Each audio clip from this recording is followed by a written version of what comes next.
उत्तर प्रदेश विधानसभा चुनाव के समय अचानक ही भाजपा को छोटे दलों की याद आ रही है। पार्टी के अंदरूनी सर्वे बता रहे हैं कि आज की स्थिति में बीजेपी को विधानसभा चुनावों में 100 सीटें भी नहीं मिलेंगी। इन सर्वे ने लखनऊ से लेकर दिल्ली तक बीजेपी नेताओं की नींद उड़ा दी है। पार्टी को अब उन दलों की याद आ रही है जिनके सहारे 2017 में उसने बड़ी जीत हासिल की थी, लेकिन अब ये दल या तो बीजेपी से दूर जा चुके हैं या फिर बड़ा हिस्सा मांग रहे हैं। छोटे दलों को साधने की कमान अब खुद बीजेपी अध्यक्ष जेपी नड्डा ने अपने हाथों में ले रखी, लेकिन नड्डा के भी पसीने छूट रहे हैं। तो क्यों बीजेपी से नाराज हैं उसके सहयोगी, देखिए ये रिपोर्ट। यूपी विधानसभा चुनाव में 6 महीने का ही वक्त बचा है और एक और तमाम दलों के नेता सुरक्षित ठिकाने की तलाश में सपा में तेजी से शामिल हो रहे हैं। वहीं दूसरी ओर बीजेपी से उसके सहयोगी दूर भागते जा रहे हैं।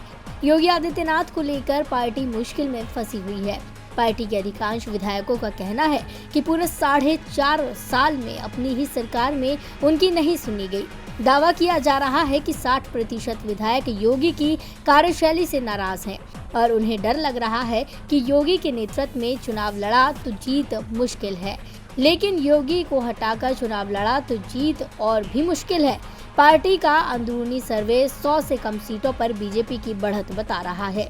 पूर्वांचल में बीजेपी को इस समय सबसे ज्यादा जरूरत उसके सहयोगी की दिखाई दे रही है।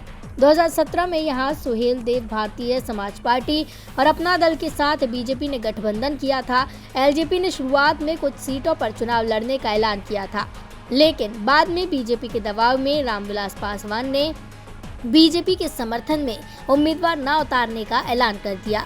लेकिन आज वो हालात बिल्कुल बदले नजर आ रहे हैं। बीजेपी के सहयोगी उसे आंख दिखा रहे हैं।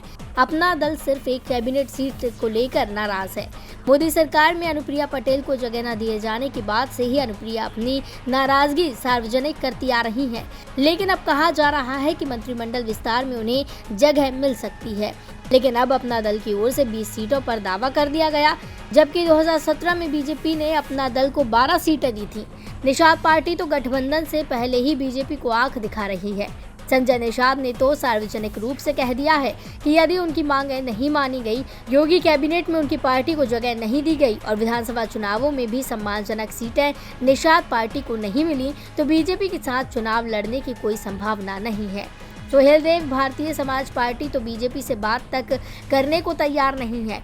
अभी कुछ दिन पहले ही बीजेपी के राष्ट्रीय अध्यक्ष जेपी नड्डा ने ओम प्रकाश राजभर को फोन लगाया था।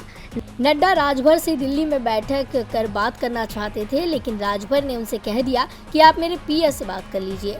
राजभर की नाराजगी का अंदाजा पहले से ही था, इसलिए निषाद पार्टी और अपना दल को साधने के लिए मोदी के करीबी AK शर्मा को लगाया गया था, जबकि राजभर की जिम्मेदारी खुद नड्डा ने ली थी।